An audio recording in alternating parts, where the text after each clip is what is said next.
Hi, Lee-hoo there. I'm just doing a quick little update, sort of a ramble. Um, since the last of my Gazetteer reviews went up, the Wizards of the Coast managed to release another one of the Gazetteers to PDF, so I'll be doing the next one sooner than I thought. I'll probably do some more Let's Play of Sword Coast Legends tomorrow, so that'll be fun. And I'm looking at doing some reviews of a couple of things that I've got lying around. So, a couple of thoughts at this hour, at this day. Faun Trodden put up a list of what people are, sort of a discussion of what he's looking and what he thinks other people are looking for in games. And I feel like maybe some of the things he's talking about are, of course, correct. That a lot of people look for character progression. People like to look for story progression, and he was also talking about, you know, the character development and character exploration. Now, I think I draw lines a little differently than he does. As a general rule, I think that there's a reason why people look for character progression and story progression. Ultimately, playing role-playing games to a certain extent is about telling a story. Now, sometimes you can play and tell an internal story, you know, the story of somebody's fall from grace or something like that, which is a very internal story. But it's externalized because you're sharing it with other people, right? So if you're dealing with, you know, the character progression side of things, character progression becomes important when it is considered from the standpoint of having a character sort of rise to meet the challenges that it's going towards. For instance, the classic example, of course, is you know, The Hobbit, where Bilbo starts out as being sort of a unassuming little farming guy, really.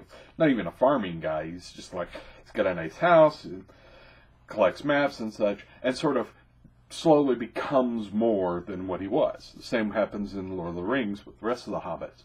They become more than what they were.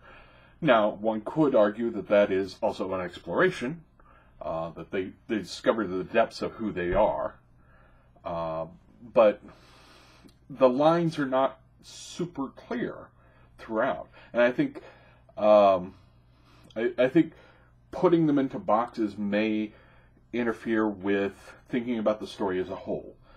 I like character exploration as a thing, but I don't think it necessarily is counter to character progression. I don't think development and progression are necessarily all that separate. Same with story. I don't think story and character exploration are separate things. I think it's more of a spectrum that they fall into. Now, there are easy ways to point at, well, this is clearly character progression, i.e. character classes or gaining points or what have you. But some games, in particular, don't really need that. You don't actually need a lot of XP expenditures or character point progression for, say, a horror game like a Call of Cthulhu. Also, to a certain extent, you don't need it as much in a Fate game. They have those rules, but you don't need it as much because you start out as you're already extraordinary and you're in an extraordinary circumstances. It's sort of like the difference between the sort of hero's journey type stories, where, you know, Star Wars or Lord of the Rings type things, and, say, Die Hard, where the hero is already awesome and he's just put to the taxing for the sake of the story. He doesn't actually have to get more powerful. He might explore a little bit, but overall he's not actually exploring, you know, he's not progressing in power or really goals. He's just trying to survive the situation with as much of his stuff intact. And, you know, his stuff in this case is also people's lives. But the nature of the story means that he doesn't really need to have a progression arc or even an exploration arc. So I think the type of story certainly plays a factor into it. And I think that there are gradations of those types of game elements. And I don't think that they're quite as segmented as Faun Trodden painted them as in his video. I'm not saying that he necessarily believes that they are painted into hard lines, but that was the impression I got from his discussion. And I felt like, okay, I can comment on that aspect. Overall, I agree with him. I think that there are some people who like the character progression and story progression into that spectrum more than exploring what the character's internal dialogue is and his internal struggles. But there are some people who like it the other way around, and it's a spectrum, I think, and where you fall on that spectrum is, going to change. Right. Where was I? Oh, yes. Another thing I want to talk about is there are a couple of Kickstarters going on. The Scarred Lands Kickstarter is going on for both the Pathfinder and 5th edition versions. I'm actually looking forward to that.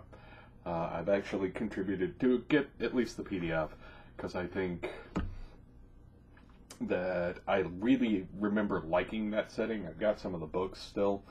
I thought it was a fascinating sort of take on a more... It's not another sort of standard fantasy world. It's got some really interesting flavor bits. Gotta love any setting that's got a sea colored with the blood of a dead god. So there's that. Another Kickstarter that I'm interested in and looking forward to seeing it come to fruition is Fate More. I contributed to that one. I have been a big fan of Fate Core and Spirit of the Century before that. So yeah, I decided to contribute. I think it's worth the money that they're asking, and the Venture City story, was it Venture City, alone was enough to get my interest. The other items are just icing on the cake, really. Last Kickstarter I'm going to talk about is actually Pugmire, which is... It presses a lot of my favorite buttons.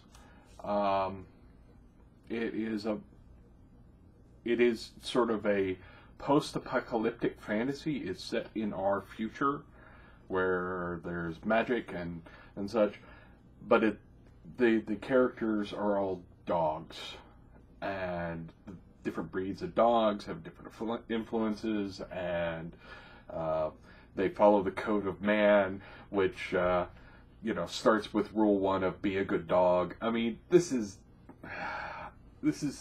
delightful. It's kid friendly, it's family friendly, but it's still got stuff to keep me interested beyond just being kid friendly. So yeah, I had to contribute.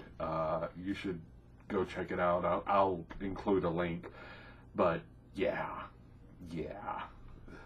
of course I'm going to contribute.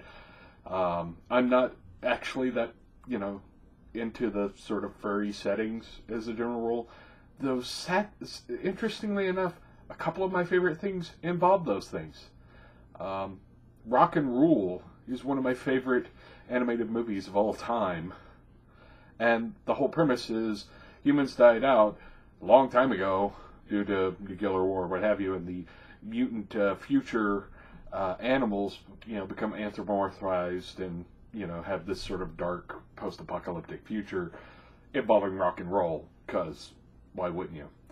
Yeah, Pugmire, go check it out. I think it's worth checking out and contributing to. Anyway, that's my ramble for tonight. I'll be back tomorrow. I'll talk to you later. Bye.